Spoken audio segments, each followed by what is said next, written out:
Hello and welcome to lesson 1 of week 21. In this lesson, we are going to look at app development with Flask. We are going to take time to look at the HTTP methods and how we can create static files and templates in Flask. My name is Mildred. Last week, we looked at how to create our development environment and we installed Flask.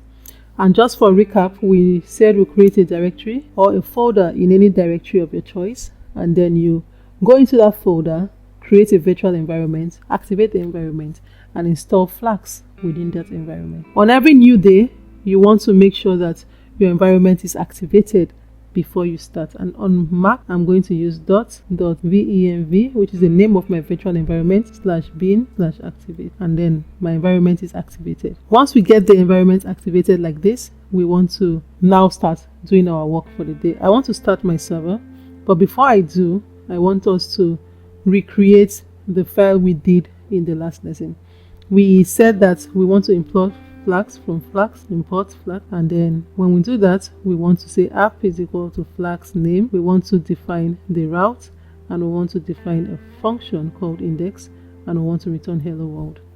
And then for us to run this on our server, I'll close this so you can see properly. I will come here and I will export. For Windows system, refer to your last week's lesson resource for the command that you are to use. So Flask_app is equal to, and then I want to Flask run. If all is well, our server is on, and then I'm going to click on that link and it opens the page hello world. So this is what we did in the last lesson and how we created our environment and created our first project within that environment. Let's look at HTTP methods. In programming in general, we have protocol that we use to transfer data, or that we use for data communication over the internet, and this protocol is called the Hypertext Transfer Protocol, HTTP. And this HTTP is what we use to handle different requests. There are different methods for retrieving and for sending data in Python and generally in programming. We have the first method we call the get method, which is the default method that we'll always see, and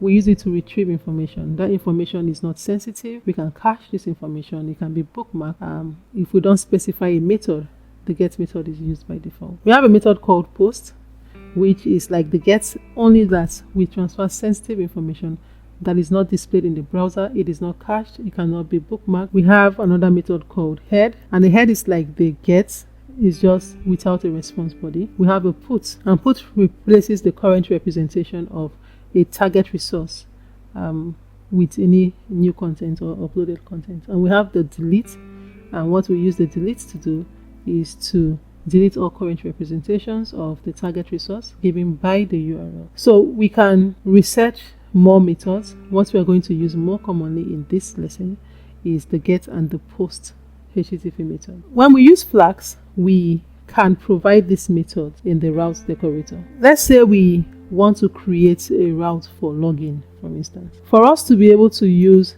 this HTTP method, we want to import a module called requests. So say from Flask, import Flask, and then we want to import request also. So the others will be the same. We'll create the app is equal to Flask name, and then we want to now create a login route. So we can say add app.route, and this route is, let's say the users try to log in. For this route, we can create a method get and post like this. So we want to do something like this and say, when we define the function login, we want to say if the request method is post, return post. If it is get, return get. And this doesn't make any sense now. If it is post, we want to say it should just perform the login function. Or let's say run a login function. So this will be a placeholder for whatever we'll do. And if it is get, we want it to show the login form instead. Now, it doesn't make sense, but this is a basic structure. We have a request module that we use to specify the HTTP methods that we're going to be using. We want to combine the two in one function, and we want to say the login function is going to hold what is going to happen when the user hits the login endpoint. If they hit via the get HTTP method, it means get the login form. If it's post, we want it to perform the authentication function or run another script that performs authentication function. So what we are going to be returning is going to be a view. So the post is going to authenticate the user and send the user to whatever home page the user is supposed to be redirected to, and then the get is going to display a login form for the user to log in. Flask has different methods that we can use. And instead of doing this, we can do something like, let's say, app.get. So we have the get like this. And let's say we want to get login. We want to define login get. So this should return the login form, right? So let's make this login get, and we want it to return login form. We can decide to even build the form here one time, but we are not going to be using HTML within Python like this, but this is just a sample. And we want to define another one at app.post, and we want this to define login post, and we want it to say, we want it to process that and return the username and the password of the user. So let's use this as an example, and let us go back to work on our page. So when I go back to my web page and I refresh, we should see we have not found, the requested URL was not found on the server. If you enter the wrong one, because we don't have an index page, we have /login, and then we're going to get the login where a form say we should submit. When we click submit, it's going to be post. It gives us username, password, like that. So this is not fully designed, it just shows you what it is.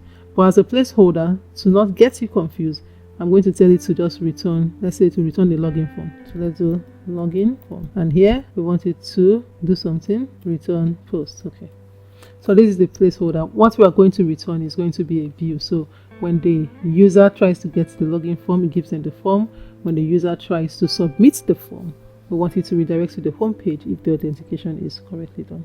So this is how we do HTTP in Flask. There's something else we have when we use Flask is we have our HTML files, we have our CSS files, we have JavaScript files. Now, JavaScript and cascading style sheet files are called static files, and for them, by convention, all we want to do is to create a folder, and we want this folder to be in the root of the project directory, and the name of this folder is going to be static. It's inside this static folder we want to put CSS and JavaScript files. We'll also create a new folder, and then I want my template to be here. So we're going to look at how we create CSS files. For this week's lessons, we are going to take you to the basics of HTML and the basics of CSS for you to get a hang of the next topics that we are going to discuss.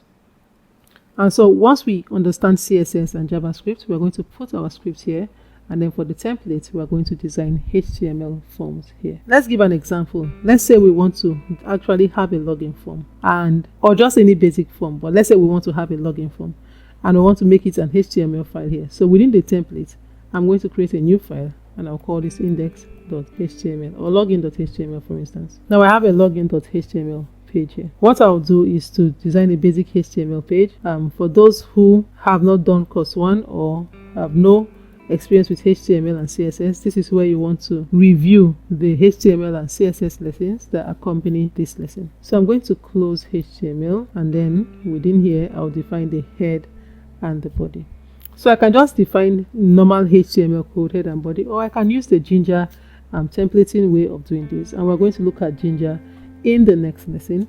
But let's just first of all do this as a basic HTML. So let's say we have the head area, and I'll close head. I won't put anything in the head, and then we'll have the body area, and then in the body, let me put something like welcome to my page, like this. So I have the login.html page, which is not a login form, but it just holds a basic text to be displayed. On my index.py page, if I put /login, I want it to return the template.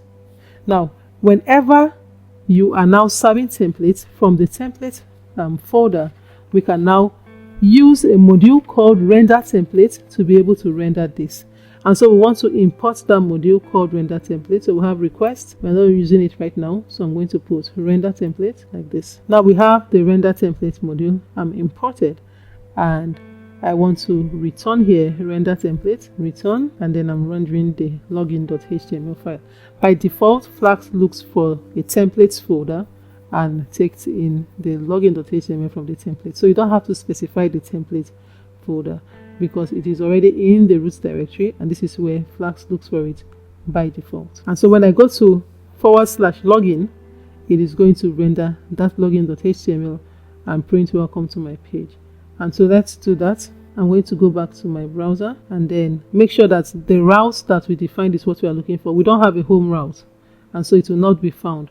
But we are going to put / login because that is the route that we defined, and it's going to show welcome to my page because that is what we defined in the HTML file here. If we are going to be using Ginger to do this, in our login.html file, we are going to have it designed totally different. We are going to look at Ginger in detail, but let's look at what it looks like here.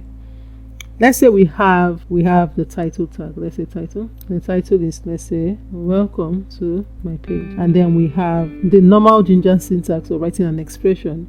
Let's say, for instance, we want to write an expression in the body area here. So let's say in the body area, we want to use the normal Ginger expression, which is going to be curly brace and then 2% sign. And between the curly brace and percent sign, we leave a space before and after. And let's say if name, we want to do something. If name, we want to say hello and the person's name. So let's say we use the H3 tag and we'll say hello name. And else, we want to do something else. We want to say hello world and then if. This is a Ginger way of writing this. If we refresh our page, so I'll have to stop this and restart. Refresh our page and then we are going to see hello world written there. So in the next lesson, I'm going to show you or explain to you in detail what this whole syntax is all about. Thank you and see you in the next lesson.